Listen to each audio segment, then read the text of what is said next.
Hello everyone. आप लोगों में से बहुत सारे लोगों ने एक सवाल किया है कि हाल ही में जो एक जानकारी आई है कि 111 पदों पर एडेड डिग्री कॉलेज में प्रिंसिपल के लिए वैकेंसी आने वाली है। तो इसमें कौन कौन से लोग आवेदन कर पाएंगे, ये न्यूज़ आप लोगों ने देखी होगी। जुलाई में 111 प्राचार्य पदों की भर्ती की तैयारी, और इसमें ये कहा गया है कि जो अशासकीय सहायता प्राप्त यानी कि एडेड डिग्री कॉलेज हैं उसमें प्राचार्यों की भर्ती होगी।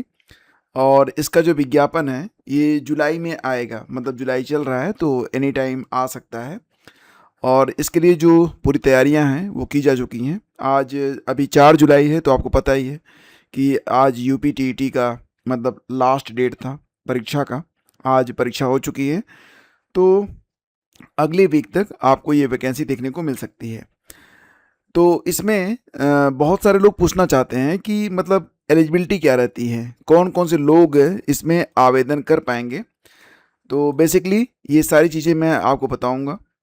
देखो फ्रेंड्स, बात ये होती है ना कि सबसे पहले तो आप एक क्राइटेरिया है उसको आप समझिए कि सबसे पहले तो जो डिग्री कॉलेज होते हैं या विश्वविद्यालय होते हैं तो उसमें सबसे लोअर लेवल पर, एंट्री लेवल पर जो शिक्षक भर्ती होती है तो उसमें सबसे पहले तो होता है असिस्टेंट प्रोफेसर। ठीक है, ये जो है सबसे एंट्री लेवल टीचर होते हैं। मतलब अगर आपकी नियुक्ति डिग्री कॉलेज में या फिर यूनिवर्सिटी में हो रही है तो आपको सबसे पहले असिस्टेंट प्रोफेसर ही बनाया जाएगा। ठीक है, इसके बाद लगभग 8 साल के बाद आपका प्रमोशन होता है और फिर आप बनते हैं एसोसिएट प्रोफेसर। ठीक है, अब यहाँ पर जो एसोसिएट प्रोफेसर होते हैं ये पीएचडी वगैरह भी करवा सकते हैं। एंड इसके बाद होता है प्रोफेसर, यानी कि प्रोफेसर जो है ये सबसे टॉप लेवल होता है यहाँ पर। ठीक है, तो ये entry level, mid level and top level, ये आप समझ गए। प्रोफेसर के बाद दोस्तों जो एक लेवल ऊपर वाला पद है ये है प्रिंसिपल का। ठीक है, ये प्रिंसिपल का पद होता है और इसी पद के लिए विज्ञापन जारी होने वाला है जिसमें कितनी सीटें हैं, 111। वैसे तो दोस्तों ये जो 111 सीटें आ रही हैं ये आपके लिए एक गुड लक ही है कि ये सीटें आ रही हैं। ज़्यादातर ये सीटें आती नहीं हैं क्योंकि यहाँ से प्रमोशन से ही सीटें जो है भर जाती हैं, तो बहुत कम ही चांस होता है कि इसका विज्ञापन जारी हो। लेकिन क्योंकि आप लकी हैं सो आपके लिए यहाँ पर ये विज्ञापन आ रहा है और बहुत ही जल्द। तो अगर आप यहाँ पर आवेदन करना चाहते हैं तो क्या एलिजिबिलिटी होनी चाहिए? सबसे बेसिक एलिजिबिलिटी दोस्तों यहाँ पर ये होती है, ध्यान से देखिएगा। आज इसके बाद आपको कुछ और समझने बुझने की जरूरत नहीं पड़ेगी, कोई और वीडियो आपको नहीं देखना पड़ेगा। इसमें सबसे पहले तो ये होता है कि आपका क्या होना चाहिए, आपका पीजी होना चाहिए संबंधित विषय में, कोई भी विषय हो आपका। तो पीजी में आपका 55% होना चाहिए। लेकिन जो लोग रिजर्व कैटेगरी से हैं उनको 5% का डिस्काउंट मिलता है, मतलब अगर उनका 50% भी है तो भी वो आवेदन कर सकते हैं। लेकिन रुकिए, अभी आप पूर्णतया एलिजिबल नहीं हैं। प्लस आपके पास पीएचडी होनी चाहिए, पीएचडी जरूरी है। प्लस पीएचडी के साथ साथ 15 साल का अनुभव भी होना चाहिए। दोस्तों 15 साल का अनुभव क्यों? मैंने आपको बताया था सबसे पहले होते हैं असिस्टेंट प्रोफेसर, उसके बाद होते हैं एसोसिएट प्रोफेसर, फिर होते हैं प्रोफेसर। तो मैंने आप लोगों से कहा था प्रोफेसर के बाद बनता है प्रिंसिपल। तो ये जो पूरी प्रक्रिया है, डायरेक्टली कोई असिस्टेंट प्रोफेसर को प्रिंसिपल नहीं बना सकता है।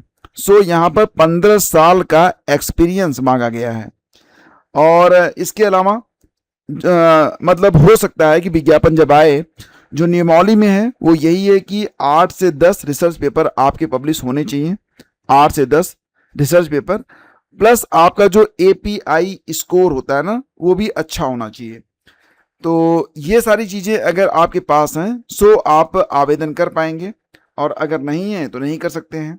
यहाँ पर देखेंगे, ये देखिए यहाँ पर बताया गया था, ये पश्चिम बंगाल में जब इस प्रकार की भर्ती हुई थी तो उसमें क्या नियमावली रखी गई थी मैं आपको दिखाता हूँ। यहाँ पर देखो दोस्तों, यहाँ पर कहा गया था कि वही जो मैंने आपको बताया था कि आपके पास मास्टर डिग्री होनी चाहिए, 55% डिस्काउंट भी मिल जाएगा अगर आप रिजर्व कैटेगरी से आते हैं तो।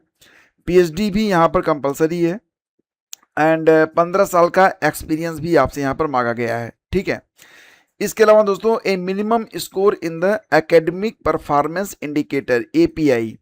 अब एपीआई की डिमांड जो वैकेंसी मतलब 111 पदों पर जो वैकेंसी आ रही है, इसमें एपीआई रखा जाएगा या नहीं रखा जाएगा, अभी क्लियर नहीं है। नोटिफिकेशन का आप लोग इंतज़ार कर सकते हैं। ये एपीआई जो होता है, जब आप शिक्षक बनते हैं तो जैसे जैसे आपका जो काम होता है उसको देखकर एक यहाँ पर स्कोर बनाया जाता है, वही होता है एपीआई। इस पर एक डिटेल वीडियो मैं बाद में आपके लिए बना दूंगा, ठीक है। तो जो बेसिक एलिजिबिलिटी है, अब आप उसे समझ चुके होंगे कि आपके पास पीएचडी और 15 साल का एक्सपीरियंस होना चाहिए, तभी जाकर आप यहाँ पर मतलब इस पद के लिए एलिजिबल रहेंगे। अब दोस्तों यहाँ पर एक बात और भी कि ये जो 15 साल का एक्सपीरियंस है, ये क्या केवल यूनिवर्सिटी में या फिर जो जीडीसी होते हैं, गवर्नमेंट डिग्री कॉलेज, केवल उन्हीं का मान्य होगा, या फिर अगर कोई स्ववित्त पोषित है लेकिन मान्यता प्राप्त संस्था है तो क्या उसका भी मान्य होगा? जी हाँ, बिल्कुल मान्य होगा। इसमें कोई भी आपको हिचकिचाहट नहीं होनी चाहिए। हाँ, बशर्ते ये कि ये तीनों एलिजिबिलिटी आपके पास होनी चाहिए। अब इसमें एज लिमिट कितनी होती है? तो जैसा कि आप जानते हैं दोस्तों कि उत्तर प्रदेश में शिक्षकों के यानी कि डिग्री कॉलेज में प्रोफेसर के रिटायर होने की जो एज है वो 65 ईयर है। तो यहाँ पर आप 65 ईयर तक आप जो है आवेदन कर सकते हैं, ठीक है। तो ये है एक क्राइटेरिया। अब बाकी विज्ञापन आने दीजिए। और कुछ लोगों ने जानना चाहा था कि क्या एलिजिबिलिटी होती है, सो मैंने यहाँ पर डिफाइन करने का प्रयास किया है। वीडियो अच्छा लगा तो लाइक और शेयर कीजिएगा। धन्यवाद।